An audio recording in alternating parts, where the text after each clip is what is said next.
Hi, I'm Tara Hardy, Director of Education Engagement at Detroit Public Television. Today we're going to look at choosing our food to optimize our mood. We'll discuss the food-mood connection and, most important, what to do with that information. What foods can we feed our bodies to get the best results? How can we use food to change our mood? There's a very specific pathway from our gut to our brain. We have a complex nerve pathway that connects our digestive system to our brain, and serotonin plays a key role in this process. Serotonin is a chemical that transmits information from different parts of our body.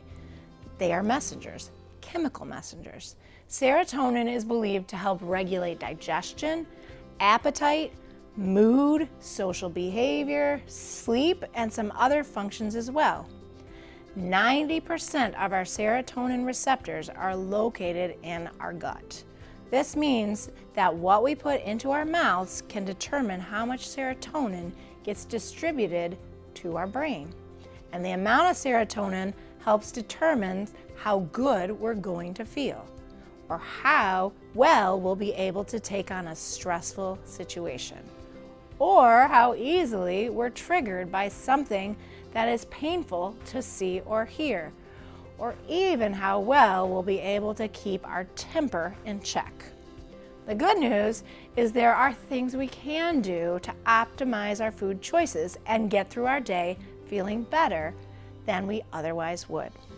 The general idea is that we should eat a wide variety of foods which provide a wide variety of microbes.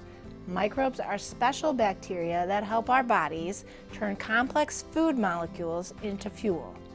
A variety of microbes allows the serotonin receptors to stay open and get those feel-good feelings into our brain.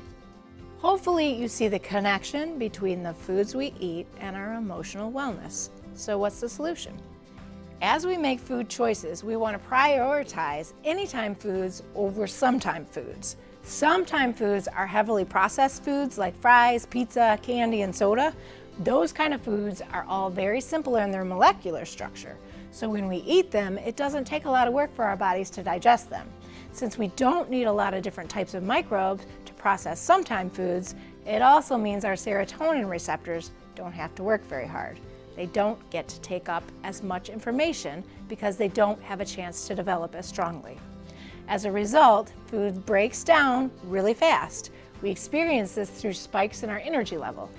Eating sometimes foods regularly robs our body of opportunities to send feel-good serotonin messages to our brain.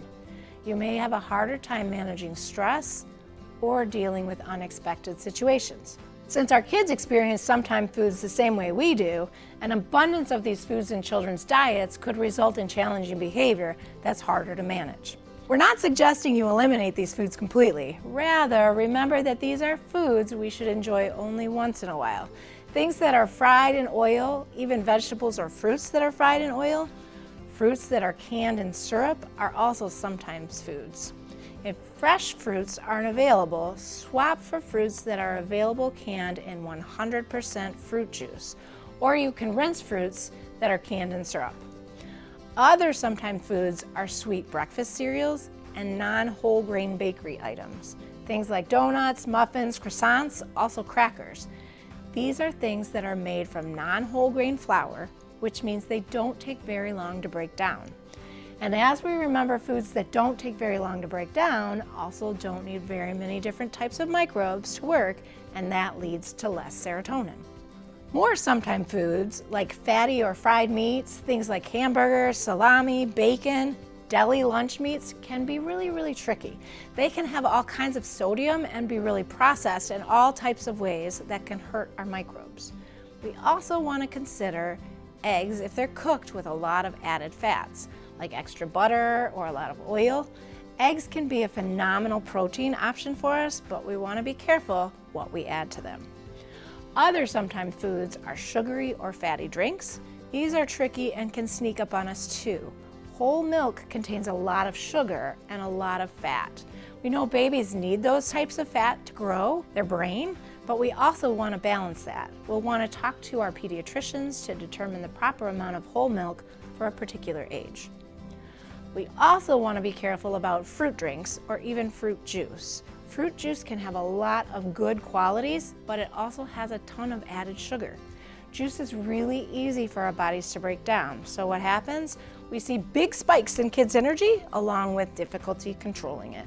And since their bodies will not need as many different types of microbes to break it down, you guessed it, this will lead to less serotonin for their brains. That's the skinny on sometime foods. What about anytime foods? When we say anytime foods, we're talking about fresh, nutritious foods. These foods have a complex molecular structure and require many different types of microbes to break them down. As we eat more nutritious foods, the more microbes we need in our gut. As a result, serotonin increases, and the increase in serotonin will help us to stay calm in difficult situations. It also sets the stage for us to learn and allows us to maintain enough energy to get through our day. When we digest more of these anytime foods, we have a more predictable energy level and mood. These are foods we can eat every single day, all the time. Things like fresh fruits, lean protein, whole grains, fresh, frozen, or steamed vegetables. Another anytime food is lean meats. Grilling, baking, or broiling them with little to no oil are tasty options. If you use fatter meats, consider trimming some of the fat off to get them a little more healthy. Poultry is also a great option, or tuna, that's canned in water. Reading food labels is important here because tuna can be canned in oil or it can be canned in water. So we want to look for the ones that are canned in water. Fish, shellfish, beans, tofu, egg whites, all of these things are fantastic for developing diverse microbes in our body, which in turn helps us get as much serotonin production as possible based on the foods we eat. We've covered sometimes foods and anytime foods. Now let's talk about how can we eat a variety of foods while involving our kids. A simple way to do this is to eat the rainbow. Let the kids participate in meal planning by encouraging them to pick different colored foods to eat. Thinking about the different colors of a food gives children opportunities to practice their language skills. You can talk with them about the colors or how the foods are all different or similar. This also helps us consume a diet that is rich in vitamins and minerals. Remember, the brighter the color of the food, the more vitamins and minerals are packed inside. Ask your kids, how many different colored foods did you eat today? And talk it out with them. I had an apple for breakfast, that's red, so maybe I'll have a banana for lunch. We're teaching kids that variety helps them to get the vitamins and minerals that they need. The next thing we want to think about is what liquids we are putting into our bodies. Water is always the best option for mood regulation. Water can help in so many ways, and it's just as important for kids as it is for adults. Water helps us to increase our brain function. This is actually something that can help us learn. So if your kids have a test, make sure that they've gotten a full amount of water. It also helps us in digestion. Remember the microbes? Water gives them everything that they need to really do their job well. Water also reduces sugar cravings, which will help us feel better. It will stop those highs and lows. More water in a day will help to reduce tantrums or outbursts from our kids because their brains won't be running on empty. Processed sugary drinks and sports drinks, even fruit juice, can really disrupt our gut health and destroy the microbes that we want to develop. Our bodies need water. Just like a plant needs water to grow, what would happen if we poured Gatorade on our plants? Wouldn't work out so well. It's the same with our bodies. There are too many other molecules in there that are not what our gut needs. We want to add as much water into our day-to-day life as possible. Let's recap. The food-mood connection means the foods that we choose help determine how we feel, how we stress, and how we respond to others. For optimum wellness, we can add more anytime foods to our diet. We can eat the rainbow and incorporate many different colors of food, and we can drink more water. The foods that we eat are really the driving force of how we feel. They provide the foundation of how we're going to wake up in the morning.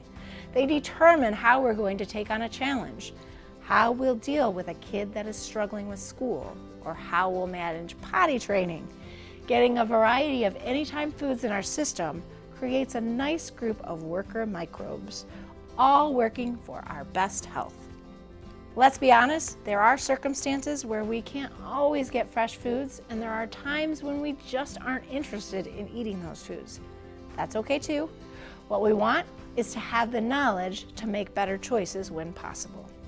How are you already incorporating these ideas? How do you plan to add more anytime foods to your family's nutritional plan? See you next time.